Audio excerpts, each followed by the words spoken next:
అండి. అమ్మమ్మ నాయనమ్మ ఛానల్కి స్వాగతం అండి. ఈరోజు మీకు నేను పెసరట్టు ఎలా చేస్తానో చూపిస్తానండి. నాది ఏదైనా స్పెషల్ అని అంటాను కదా, చూడండి ఇది కూడా మీకు స్పెషల్గానే ఉంటుంది. చాలా వెజిటబుల్ స్టఫ్ వేసి అసలు బస్తాలాగా ఉంటుందండి చూడటానికి. మీరు ఓపెన్ చేసినా కానీ ఫుల్ బస్తాలాగా ఉంటుంది అన్నమాట. మా తమ్ముడు అంటుంటాడు, అక్కయ్య నువ్వు బస్తా పెట్టినట్టు పెట్టావు అక్కయ్య, ఒక్కడ తింటే సరిపోయిద్ది అక్కయ్య అని. ఇదిగోనండి చూసారా, అదిగో స్టఫ్ బస్తా లాగా ఉంటుంది అన్నమాట. ఎక్కువ పెట్టేసి ఇందుట్లోకి అల్లపచ్చడి బాగుంటుందండి. అల్లపచ్చడి మంచిది, బాగుంటుంది. కాకపోతే ఇప్పుడు మరి వీడియోలు ఎంత అయింది అంటారని నేను నెక్స్ట్ ఇంకో వీడియో చేస్తానండి. అల్లపచ్చడి కూడా నా స్పెషల్గానే ఉంటుందండి, చూపిస్తాను. ఇవాళ ఈ పెసరట్టు ప్రొసీజర్లోకి వెళ్దాము, చూద్దామండి. రాత్రే నేను పెసలు 4 పార్టులు, ఒక పార్టు బియ్యం వేసి రాత్రి కడిగి నానబెట్టేశానండి. ఇక సరిపాను నీళ్లు, నానటానికి సరిపాను నీళ్లు పోసాను అనమాట. ఇప్పుడు అది కడిగి వంపే పని లేదు. ఆ నీళ్లతోటి మిక్సీ వేసేసుకోవచ్చు. ఇప్పుడు మార్నింగ్ అండి, ఇప్పుడు 1 గంట ముందు అటుకులు నానబెట్టాను. అటుకులు కూడా నానిపోయినాయి. ఇప్పుడు మిక్సీ వేసేసుకుందామండి. ఇంకా నీళ్ళు కూడా పడతాయి, వేసుకుందాం మిక్సీ. నేను పెసరట్టులోకి స్టఫ్ కింద చూపిస్తున్నానండి. మీరు ఉల్లిపాయలు వేసుకుంటారు కదా పెసరట్టులోకి, నేను ఉల్లిపాయ వేయకుండా ఇట్లా వెజిటబుల్ స్టఫ్ చేస్తాను అనమాట. ఇదిగోండి ఒక చిన్న ముక్క పక్కన కొద్దిగా కోసానండి క్యాబేజీ, ఇది చేస్తాను. 1 క్యారెట్ తీసుకున్నానండి.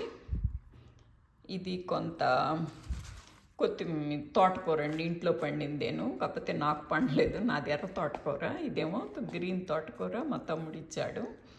ఇది ఒక ముల్లంగి ముక్క అండి. ఇది బెల్ పెప్పర్ హాఫ్. ఇది కొత్తిమీర అండి. కొత్తిమీర నేను ఫ్రెష్ దీంట్లో ఇప్పుడే కోసుకొచ్చాను. నేను కొత్తిమీర కొద్దిగా ఎక్కువ వేస్తానండి, ఎందుకంటే ఇదంతాను రా ఫుడ్ కిందకు వస్తుంది కదా, కొద్దిగా బ్లోటింగ్ వస్తుంది అనమాట. అందుకని నేను ఈ పెసరట్టులోకి అల్లము, కొత్తిమీర నేను కొంచెం ఎక్కువ వేస్తానండి. ఇదిగోనండి కొత్తిమీర, తోటకూర, బెల్ పెప్పరు, క్యాబేజీ ఇవన్నీ నేను ఫుడ్ ప్రాసెసర్లో చాప్ చేశానండి. అల్లము, పచ్చిమిరపకాయలు కూడా ఇందులోనే వేసేసాను. ఇది కూడాను ఫుడ్ ప్రాసెసర్లో తురిమానండి. ఇది ముల్లంగిను, క్యారెట్ను. ఇప్పుడు ఇవి దోసేసేసుకుందాము. ఇదిగోనండి, పెద్దవాళ్ళు ఎవరన్నా మాకు రా ఫుడ్ అరగట్లేదు, మాకు బ్లోటింగ్ వస్తుంది, పళ్ళల్లో ఇరుక్కుంటుంది అనేవాళ్ళు ఉంటే కనుక అలా పెనం మీద పరిచేసి, మిక్స్ చేసి పరిచేసి అలా 1 నిమిషం ఉంచితే చాలండి. పెద్ద సెగ మీదేను కింద నీరు తీసేదాకా అంతవరకు 1 నిమిషం ఉంచేస్తే అది ఆవిరి మీద ఉంటుందండి. 1 నిమిషం అది ఉడకదు, చూసారా, పచ్చిది అలాగే ఉంటుంది. కొంచెం ఆవిరి పట్టుద్ది అనమాట, అంత పచ్చినం చేసినట్టు ఉంటుందండి. ఇది స్టఫ్ చేసుకుంటే వాళ్ళకి మేము రా ఫుడ్ పెట్టామనే ఫీలింగ్ ఉండదు. ఇదిగోనండి పిండి రెడీ అయిపోయింది కదా. ఇందుట్లో నేను అల్లమును, పచ్చిమిరపకాయలు వేసి మిక్సీ వేసానండి, ఉప్పును. ఎందుకంటే ఒక్కోసారి మనకి పొద్దున పూట గబ్బాలన ఏదన్నా చేసుకోబుద్ధి కాకుండా, ఈ రా ఫుడ్ అంతా వేసుకోబుద్ధి కాకుండా ఉన్నా కానీ, లేదు ఈవినింగ్ ఆఫీస్ నుంచి వచ్చినప్పుడు ఈ రా ఫుడ్ అంతా రెడీ చేసుకోకుండానే గబాలన ఆకలి మీద ఏదో ఒక దోశ వేసుకు తినాలనిపిస్తుంది కదా, కొద్దిగా నీరసంగా ఉన్నట్టుండి. తిని తర్వాత పని చేసుకుందాం అనుకున్న వాళ్ళకి ఇందుట్లో అచ్చంగా పెసలు కదా, అరగదని, బ్లోటింగ్ అది రాకుండా ఉంటుందని అల్లము, పచ్చిమిరపకాయలు, ఉప్పు వేసి మిక్సీ వేసానండి. ఇది ఇట్లా చేసేసుకోవటమేను.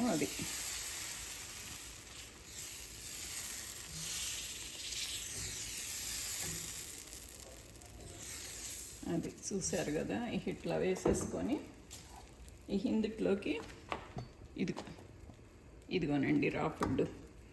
మీరు కలర్ఫుల్గా చక్కగా వేసుకోవచ్చండి, కొంచెం కొంచెం అట్లాగో, కొంచెం కొంచెం నేనైతే ఎక్కువ వేసేస్తాను. ఇది ఒక స్టఫ్. ఇది క్యాబేజీ ఆకుకూరలండి.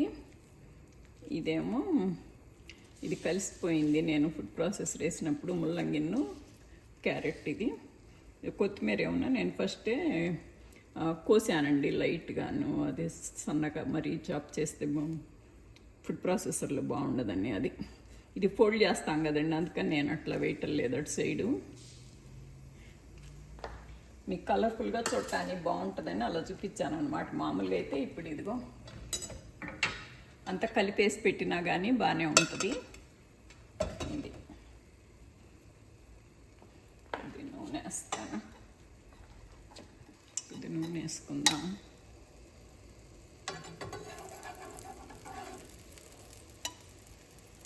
ఏం లేదండి, మీరు పెసరట్టులో మీరు ఉల్లిపాయ పచ్చిమిరపకాయ అది కోసేసుకుంటారు కదా అల్లం. నేనేమంటానంటే దానికంటే ఈ ఫుడ్ మంచిది, ఇది వేసుకోమంటున్నాను. అది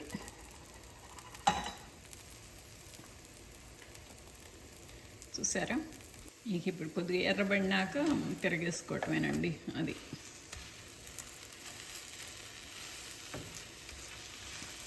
కొంచెం ఇట్లా ప్రెస్ చేసుకుంటే లోపల స్టఫ్ అది బయటికి రాకుండా ఉంటుంది. ఇంకా నేనైతే దీనికి డబ్బులు పెడతానండి రా ఫుడ్. మీరు దడుచుకుంటారు ఒకసారేనని కొంచెం తక్కువ పెట్టి చూపిస్తున్నాను అన్నమాట. ఇది తిరగేసేసి తీసేసుకోవటమేనండి.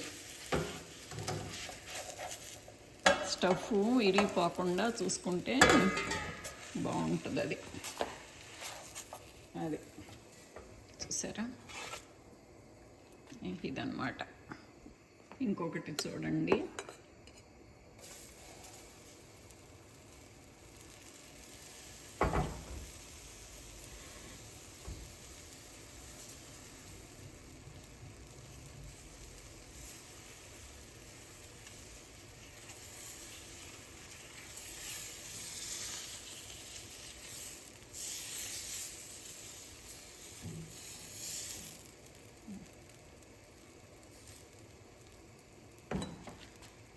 ఇదిగోనండి. కొంతమంది పెద్దవాళ్ళు మాకు పళ్ళు లేవు, మాకు పచ్చి కూరగాయలు మాకు నలగవు, రా ఫుడ్ మాకు అరగదు, బ్లోటింగ్ వస్తుంది అనుకునే వాళ్ళకి ఇదిగోనండి జస్ట్ ఒక్క నలుసు ఫ్రై చేసి, ఫ్రై అలా కాదు పెద్ద సెగ పెట్టేసి, అసలు తిప్పను కూడా తిప్పలేదండి, అలా 1 నిమిషం ఉంచి తీసేసాను. ఇదిగోండి, దీన్ని బాగా ఎక్కువ వేసేసుకోవచ్చండి. ఇది ఆల్రెడీ కొంచెం పచనం అయిందే కదా, ఉడకదు, జస్ట్ పచనం.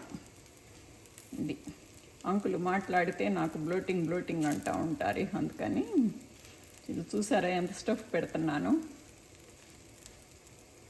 ఇప్పుడు షుగర్ ఉన్న వాళ్ళు కూడానండి ఎక్కువ తినకూడదంటారు, మళ్ళీ పొట్ట నిండాలి కదా, వాళ్ళకి ఆకలి వేస్తుంది, మామూలుగా అలవాటుగా తినాలి కదా, పొట్ట నిండా తినాలంటే భయం. ఈ అట్టంటే వాళ్ళు ఇట్లా స్టఫ్ ఎక్కువ వేసుకొని కనుక ఇట్లా చేసుకున్నారంటే ఈ వాళ్ళు ఇది ఎంతైనా తినొచ్చండి, అంత ప్రోటీనే కదా. ఇప్పుడు అంత పిండి ప్రోటీన్ ఉంటుంది. ఈ కూరగాయలన్నీ ఇవి క్యాబేజీ కూడా ఇప్పుడు ఈరోజు లాక్కూర అనే అంటున్నారు కదండి, అంతా తేలిక గరిగిపోయాయి కదా, ఇందుట్లో ఉంది. ఇది ఎంతైనా తినొచ్చండి, వాళ్ళకేమి షుగర్ గొడవే ఉండదు. వాళ్ళకి అచ్చంగా రా ఫుడ్ తినమంటే అదిగో ఈ సత్యనారాయణ రాజు అలా చెప్తున్నారు, మాకు రాజుగారు మమ్మల్ని మేకల్లాగా తినమంటున్నారు, అది ఇది అంటారు కదా. అట్లా తినలేము మనము, 100% మనం చేయలేము.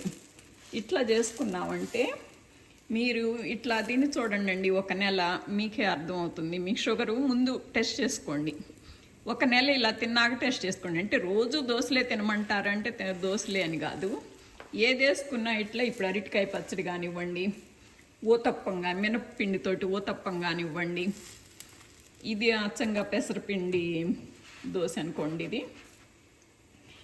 అట్లా రకరకాలుగా మనం ఎక్కువ కూరగాయలు ఎక్కువ తిని అన్నం తక్కువ తింటా ఉంటే సరిపోయిద్దండి. ఇందుట్లో అసలు బియ్యం ఎక్కువ వేయలేదు, 4వ వంతు కొంచెం వేసాము. మన దోశ పిండి అయినా అంతే కదా, ప్రోటీన్ మినపప్పు ఉంటుంది. ఇట్లా తింటే మీకు బెటర్ అండి, మంచిదని నా ఉద్దేశం. అది ఓకేనా? ఇది కూడా తీసేద్దాం. ఇది